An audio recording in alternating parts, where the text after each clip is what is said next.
اگر آپ ایسے اگر کسی غیر مسلم ملک میں رہ رہے ہوں، ان کا رزق کھا رہے ہوں،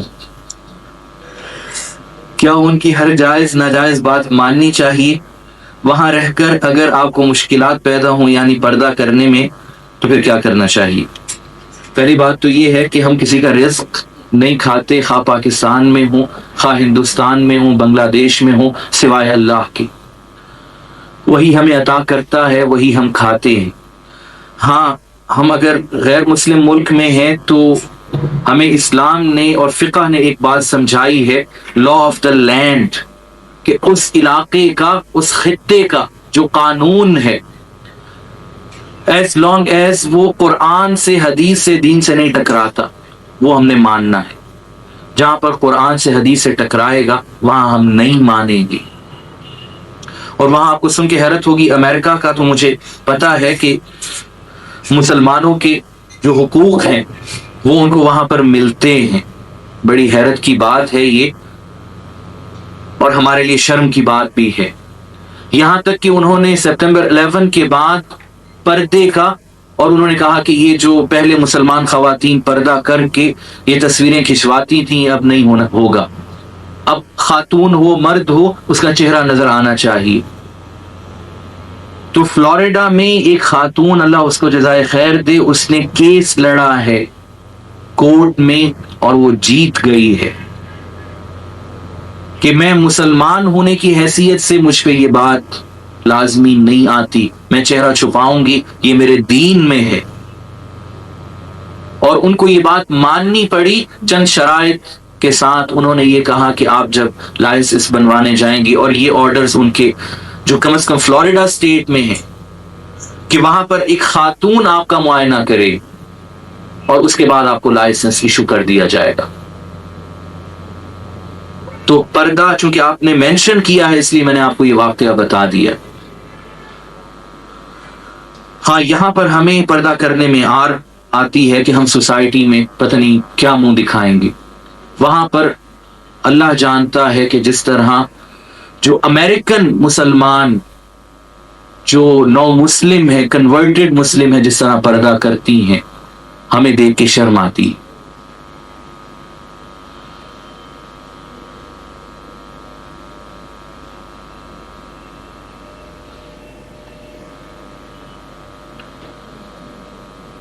بیوہ عورت کو عدت ضرور گزارنی چاہیے یا اس کی اپنی مرضی پر منحصر ہے کہ کرے یا نہ کرے؟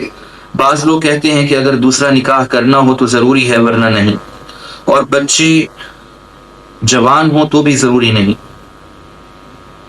شریعت کا کیا حکم ہے؟ قرآن اور سنت میں اس کا کیا حکم ہے؟ عدت گزارنی چاہیے اور یہ ہم پر لازمی ہے۔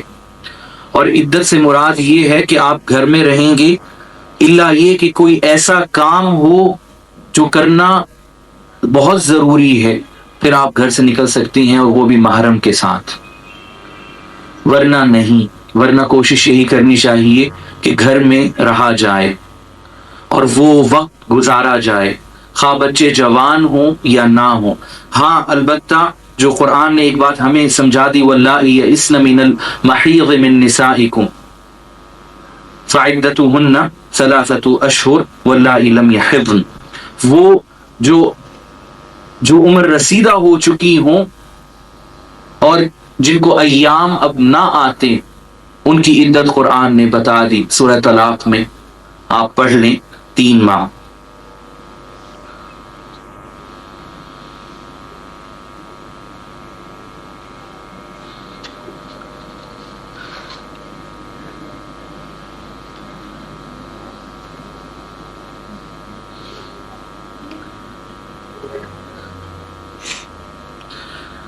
حافظ صاحب عید مبارک، اللہ تعالیٰ آپ کو بھی عید مبارک کریں۔ اور بریکٹ میں لکھا ہوا خط سرن پڑھیے، اس کا جواب بھی آپ پھر سرن رازداری میں، تو آپ جواب بھی پھر رازداری میں لے لیجئے گا، بھائی ہوں یا بہن ہوں۔ مردوں کا پائنچوں کو ٹخنوں سے اوپر رکھنے کے بارے میں کیا حکم ہے؟ برائے مہربانی سیرت طیبہ کی روشنی میں بتا دیں، اللہ آپ کو خوش رکھیں۔ آپ صلی اللہ علیہ وسلم کا حکم ہے کہ پائنچے ٹخنوں سے اوپر ہوں، اور آپ صلی اللہ علیہ وسلم جب کسی بات کا حکم دیتے ہیں تو ہمارے لیے یہ بات لازمی ہو جاتی کہ ہم اس پر عمل پیرا ہوں. اور جو صاحب نہیں کرتے ان کو سمجھانا چاہیے. اور یہ میں بات عرض کر دوں کہ اسلام اور اسلام کو پہنچانے کے لیے ہمیں وہی راستہ اپنانا ہوگا جو محمد رسول اللہ نے ہمیں سمجھایا ہے. یوں نہیں ہوگا کہ ایک صاحب آئے ہیں دین سیکھنے کے لیے، سب سے پہلے میں ان کو کہوں کہ ٹخنے ذرا آپ اوپر کریں، پھر میں ان کو کہوں کہ آپ کا نیکسٹ سٹیپ یہ ہوگا کہ آپ کی داڑھی ہونی چاہیے. یہ دین پہنچانا اسی طرح ہی ہوگا جس طرح محمد رسول اللہ نے پہنچایا، کہ ہم کہیں گے کہ قرآن سارا کا سارا پڑھو، اس کو سمجھو، اور اس میں جو بات سمجھ میں نہیں آتی وہ پوچھو اور مزید سمجھو. اب ایک حدیث اور اس پہ ذرا غور کیجئے گا. آپ صلی اللہ علیہ وسلم، صحیح حدیث ہے، حضرت معاذ بن جبل کو بھیجتے ہیں یمن کی طرف قاضی بنا کر، اور ان کو کہتے ہیں کہ تم نے ان کو بلانا ہے نماز کی، کلمے اور شہادت کی طرف. فَإِن، الفاظ میرے ذہن سے نکل گئے ہیں، کہ اگر وہ تمہاری بات ہی قبول کر لیتے ہیں، اسلام لے آتے ہیں، تو ان کو نماز کی طرف لے آؤ.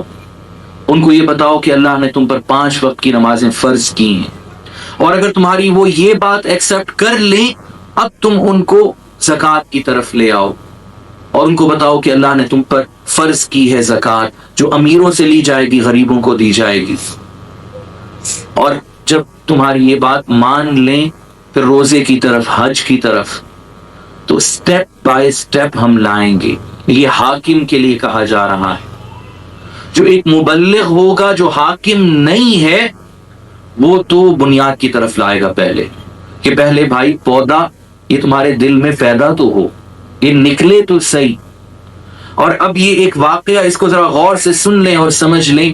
طائف کا وفد آپ صلی اللہ علیہ وسلم کے پاس آتا ہے، یہی جنہوں نے آپ صلی اللہ علیہ وسلم کو سنسار کیا تھا، پتھر مارے تھے، اور یہ اسلام قبول کرنے کے لیے آتا ہے. اور یوں کہتے ہیں کہ ہم یا رسول اللہ نمازیں پڑھ لیں گے، یہ زکوٰۃ دینا، جہاد کرنا یہ مشکل ہے. ہم روزے بھی رکھ لیں گے، حج بھی کر لیں گے، اور کام نہیں کریں گے. تو آپ نے فرمایا کہ تم یہ کام کر لو، لیکن صدق نیت سے، اخلاص کے ساتھ، باقی کام بھی اللہ تعالیٰ تم سے کرا لیں گے. اور اس بات کی تاریخ گواہ ہے کہ جب لوگ مرتد ہو گئے آپ صلی اللہ علیہ وسلم کے وصال کے بعد، تو طائف ان خطوں میں سے تھا جو مرتد نہیں ہوئے، کہ اسلام ان کے دل میں اترا. سجدے کی حالت میں قرآنی آیات پڑھ سکتے ہیں، وضاحت فرمائیں. نہیں، قرآنی آیات آپ سجدے کی حالت میں نہیں پڑھ سکتے، الا یہ کہ دعا ہو.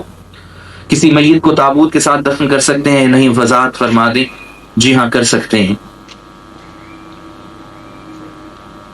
اور خاص طور پہ ایسے علاقوں میں جہاں پر خدشہ ہوتا ہے کہ میت اور جسم جو ہے وہ، کیونکہ بعض ایسے علاقے ہیں جس کی زمین اور بہت ہی زیادہ وہ نرم ہوتی ہے، ریتلی ہوتی ہے، وہاں پر یوں دفن نہیں کر سکتے کہ وہ گر جائے گی فوراً. تو وہاں پر علماء نے اس کی اجازت دی ہے. اگر شوہر کہ انگریز بیوی سے بچے ہوں، مسلمان نہ ہوئے ہوں، کیا ان کا اسلام میں باپ کی وراثت مل سکتا ہے؟ جی نہیں.